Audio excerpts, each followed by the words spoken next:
Assalamualaikum warahmatullahi wabarakatuh. Jumpa lagi bersama saya Hadianur, dan pada video ketiga kali ini kita akan lanjutkan mengenai peluang teoritik. Nah, pada video ketiga kali ini kita akan mempelajari mengenai pengertian dan contoh dari peluang teoritik, kemudian hubungan antara peluang teoritik dengan peluang empirik, kemudian kisaran nilai peluang, dan yang keempat adalah frekuensi harapan.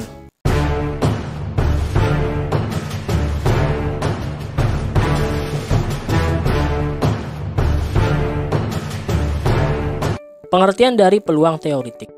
Pertama-tama, istilah peluang. Peluang itu adalah kemungkinan terjadinya sesuatu. Lalu, peluang teoritik itu adalah perbandingan atau rasio dari hasil yang dimaksud dengan semua hasil yang mungkin pada suatu eksperimen tunggal atau suatu percobaan tunggal. Peluang teoritik dikenal juga dengan istilah peluang klasik atau classical probability. Dalam beberapa bahasan juga disebut peluang saja. Jadi kalau kita mendengar istilah atau kita membaca soal dengan peluang saja ya, nggak ada tak embel-embel apa-apa, itu maksudnya adalah peluang teoritik. Dan rumusnya juga sama dengan peluang empirik, yaitu PA sama dengan NA bagi NS, dengan NA adalah banyak kejadian A, tapi NS-nya adalah banyak ruang sampel. Nah, sebelum kita ke contoh soalnya, kita akan lihat dulu hubungan antara peluang empirik dengan peluang teoritik. Bagaimana sih hubungannya? Yang pertama, peluang empirik itu kan peluang berdasarkan percobaan. Jadi kita bikin percobaan eksperimen dulu, lalu kita hitung berdasarkan percobaan itu berapa peluang muncul dadu. Misalnya dari 20 percobaan, muncul angka 1 ada 2 kali. Berarti peluang angka 1 berarti 2/20 ya. Sedangkan peluang teoritik itu bukan berdasarkan percobaan, tapi berdasarkan teori atau perhitungan. Lalu hubungan yang kedua, dengan peluang teoritik kita bisa memperkirakan kemunculan suatu kejadian dalam suatu percobaan. Lalu yang ketiga, semakin banyak kita lakukan percobaan, maka peluang empirik kemunculan suatu kejadian akan semakin mendekati peluang teoritik kejadian tersebut. Nah, bagaimana sih contoh soalnya mengenai peluang teoritik? Nah, contohnya, pada satu set kartu bridge, pengambilan satu kartu secara acak. Tentukan peluang terambilnya kartu bergambar hati pada pengambilan tersebut. Pasti tahu ya, kartu bridge itu kartu apa? Dalam satu setnya terdapat 4 kartu ya, 4 jenis kartu, yaitu kartu hati, sekop, wajik, dan keriting. Dengan masing-masing jumlahnya 13. Angkanya dari berapa? Angkanya kan dari 2, 3, 4, 5, 6, 7, 8, 9, 10. Kemudian ada as, ada king, ada jack, ada queen. Jadi ada 13 setiap jenis kartu. Karena dia ada 4, berarti NS-nya adalah 4 kali 13. Karena masing-masing jenis kartunya ada 13. Berarti 4 kali 13 yaitu 52. Tanpa dihitung joker ya. Nggak usah joker, itu nggak dianggap ya. Lalu H, misalnya H adalah kejadian terambil kartu hati. Terambil kartu hati kan ada 13, berarti NH-nya ada 13. Maka peluangnya adalah P dalam kurung H sama dengan NH dibagi NS, yaitu 13 dibagi 52. Hasilnya kita sederhanakan, sama-sama dibagi 13, hasilnya 1/4. Nah, begitu caranya. Jadi peluang terambil kartu bergambar hati adalah 1/4. Ini adalah contoh peluang teoritik. Jadi kita menentukan peluang ini bukan berdasarkan percobaan, tapi berdasarkan perhitungan, ya. Oke ya. Nah, sekarang contoh yang kedua.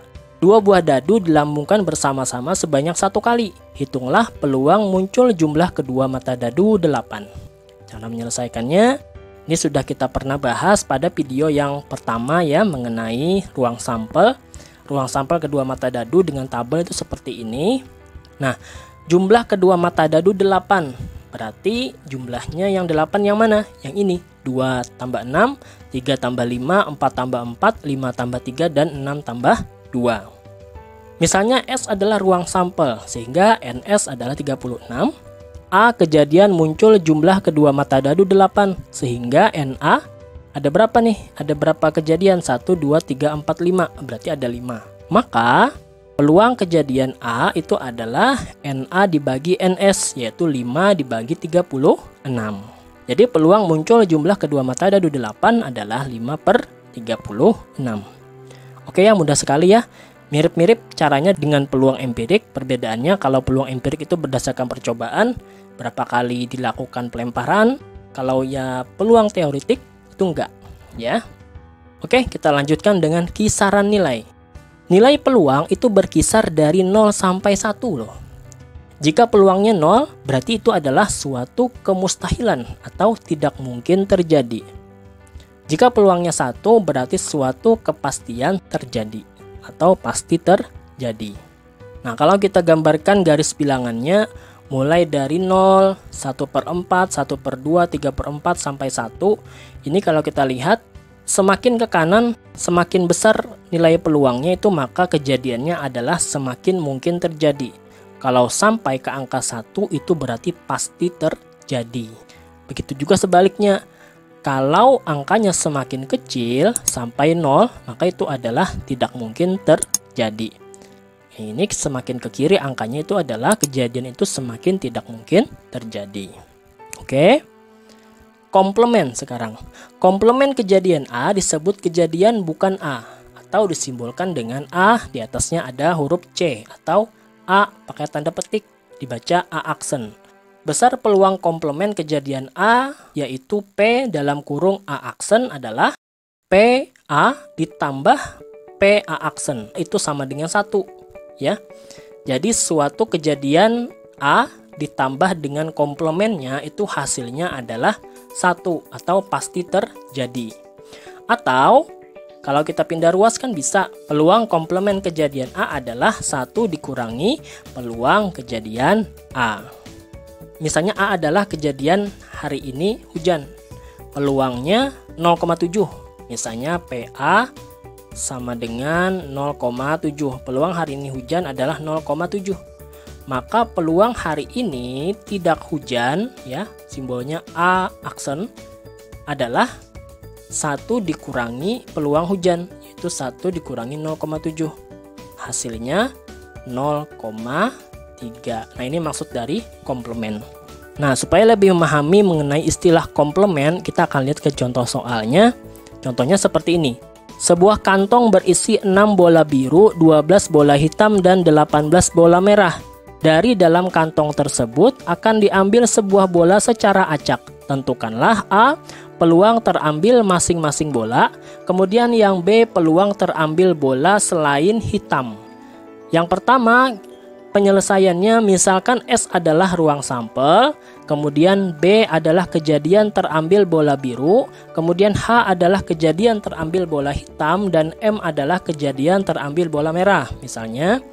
Maka kita akan jawab pertama ruang sampelnya dulu, karena dia ada bola birunya 6, bola hitamnya 12, dan bola merahnya 18, berarti jumlahnya adalah 36 anggota ruang sampelnya atau titik sampelnya. Maka peluang kejadian B, yaitu peluang terambil bola biru adalah NB, bola birunya ada 6 ya, 6/36, kita sederhanakan sama-sama dibagi 6 ya, hasilnya 1/6. Kemudian kalau bola hitamnya kan ada 12, berarti 12 dibagi 36, sama-sama dibagi 12, hasilnya 1/3. Kemudian kejadian terambil bola merah ada 18, berarti 18 dibagi 36. Kita sederhanakan sama-sama dibagi 18, hasilnya 1/2. Nah, ini peluangnya sudah terjawab. Sekarang yang B, peluang terambil bola selain hitam. Kalau bola hitam tadi peluangnya adalah 1/3. Sekarang ada kalimat bola selain hitam. Bola selain hitam ini adalah komplement bola hitam artinya. Jadi peluang terambil bola selain hitam itu dinamakan dengan peluang H aksen. Ya, karena H tadi adalah terambil bola hitam. Artinya komplementnya terambil bola selain hitam. Maka rumusnya adalah 1 dikurangi PH, yaitu 1 dikurangi 1/3 sama dengan 3/3 dikurangi 1/3, hasilnya 2/3. Nah, begini ya contoh dari komplement. Nah, sekarang kita lanjutkan dengan istilah frekuensi harapan. Apa itu frekuensi harapan? yaitu banyaknya kemunculan suatu kejadian A yang diharapkan dari percobaan yang dilakukan sebanyak N kali. Rumusnya FH, frekuensi harapan kejadian A sama dengan peluang kejadian A dikalikan banyaknya percobaan. Kita akan lihat contoh soalnya. Sebuah percobaan dilakukan dengan melambungkan dua uang logam sebanyak 32 kali. Tentukanlah A. Peluang muncul satu gambar, B. Frekuensi harapan muncul satu gambar. Nah, cara menyelesaikannya, misalkan S adalah ruang sampel, kemudian A adalah kejadian muncul satu gambar, maka ruang sampelnya AA, AG, GA, dan GG ya, sudah pernah kita bahas di video sebelumnya. Kemudian jumlah anggotanya itu adalah 4, lalu kejadian muncul satu gambar yang mana? Berarti AG dan GA, sehingga NA-nya adalah 2. Banyak percobaan kan tadi dilakukan sebanyak 32 kali. Nah, sehingga kita akan menentukan peluang kejadian A dulu. Peluang teoritiknya adalah 2, karena NA-nya 2 berarti 2. Kemudian NS-nya 4 berarti 2/4. Sama dengan kita sederhanakan sama simbol dibagi 2 yaitu 1/2. Ini peluang kejadian muncul satu gambar. Lalu menghitung frekuensi harapannya.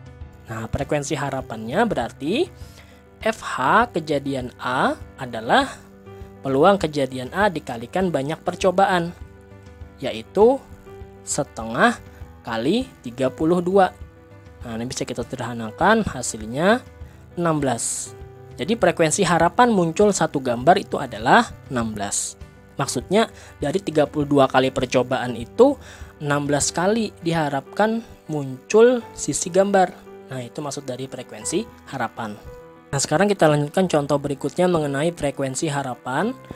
3 keping uang logam dilambungkan bersama-sama sebanyak 104 kali. Tentukan frekuensi harapan muncul 2 angka. Cara menyelesaikannya, seperti biasa kita tentukan dulu ruang sampel, yaitu S.